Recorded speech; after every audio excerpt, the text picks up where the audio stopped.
instruments and tools to do this, to get to a real peace in the conflict areas. And that because the art is indeed the international language, understood by all, and able to focus on what makes us alike and not on what set us apart. We do have differences, but art, it's the same for everybody.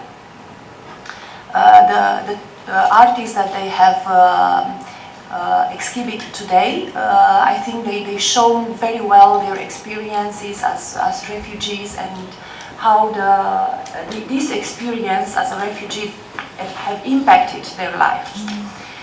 Looking at these paintings, I just remembered one of my visits in a Syrian refugee camp in Jordan, and I have visited at that time a small improvised school there, and I have met a lot of children.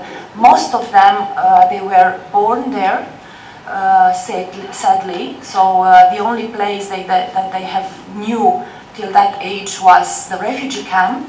Some of them they just came, but still they have lived their most part of their life in that refugee camp, which it was really sad because you just realize that those children, those generations, in fact, until this age, they have only memories as refugees, and they really don't understand where they belong, because they don't know other place than the refugee camp, which I think you all know how the refugee camp it looks like.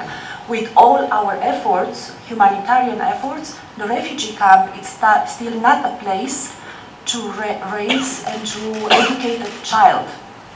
So this is something that we shall first and foremost think about when we really think the policies to help the Syrians, and not only the Syrians, but it happens to visit so many camps in Lebanon and Jordan and that area, so I just refer to them.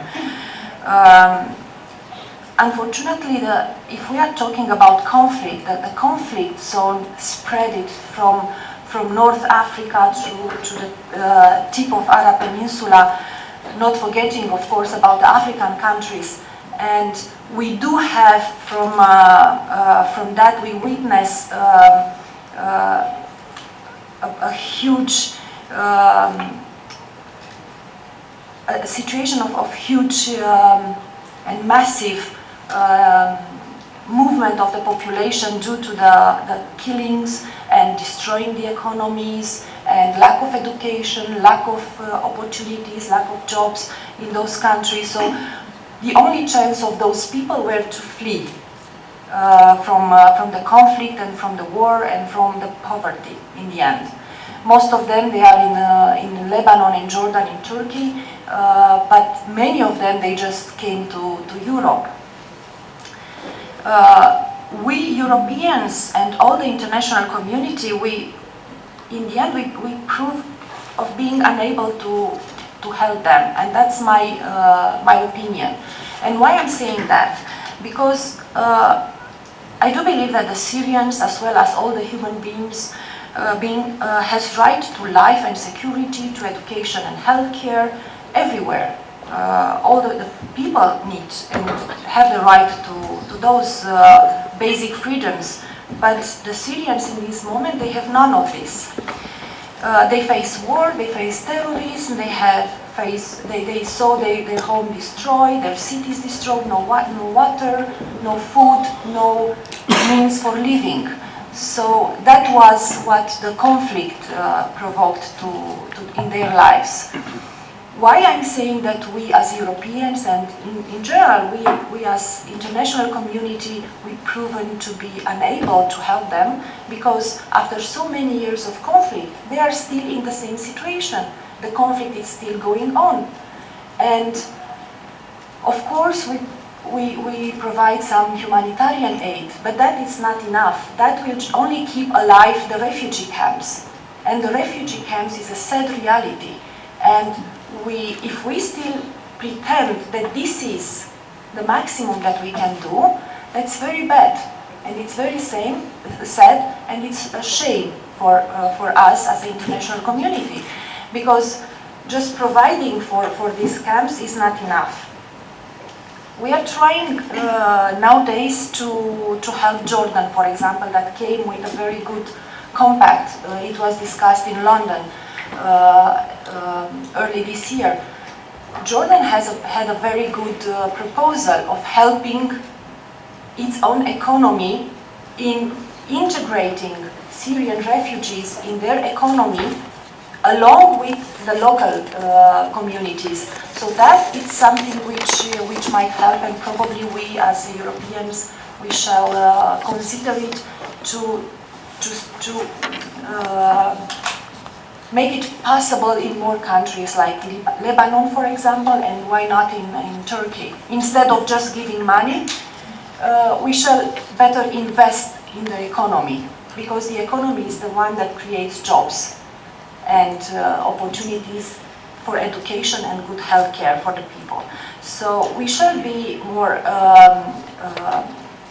pragmatic and to look seriously on what the refugees needed, because most of the refugees, I'm sure my colleague also met a lot of refugees, all the refugees, they want to come back to their home countries.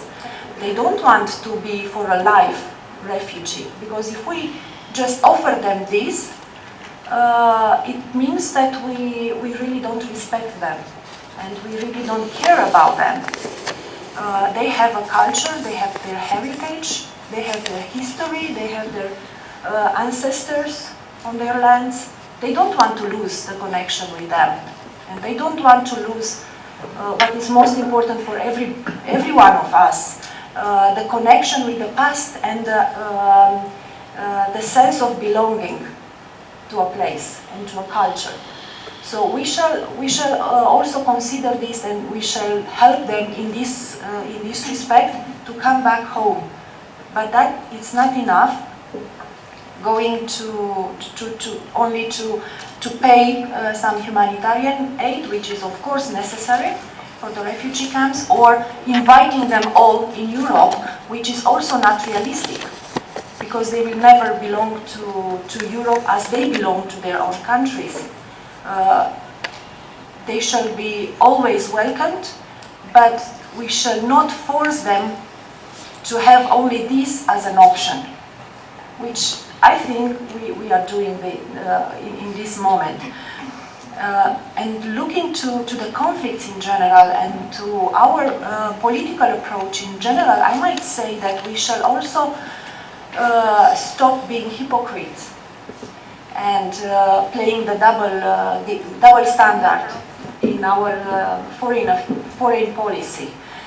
And when I'm saying this, I'm thinking especially to the Nagorno-Karabakh situation.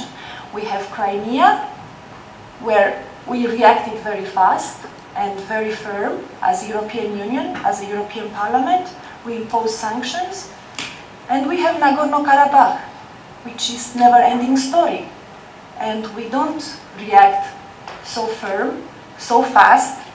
We are politically correct, saying that, of course, we have a resolution and we need to respect it, but that's it.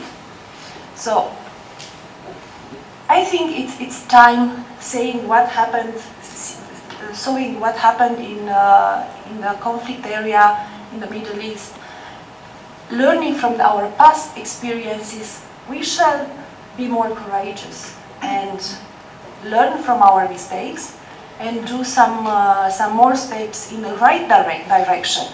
If we really want to help people, and I do believe that we want to help, we shall be more courageous and take those steps, even though sometimes those steps are not politically correct. We need to take it, because otherwise we will just persevere in our mistakes, and we will just perpetuate the situation.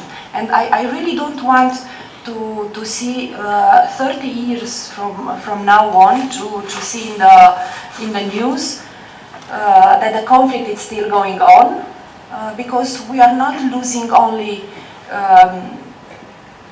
the time of the people that they are living now, or we are not losing only lives in this conflict, we are losing generations, and we are losing the future of those areas where the conflicts are.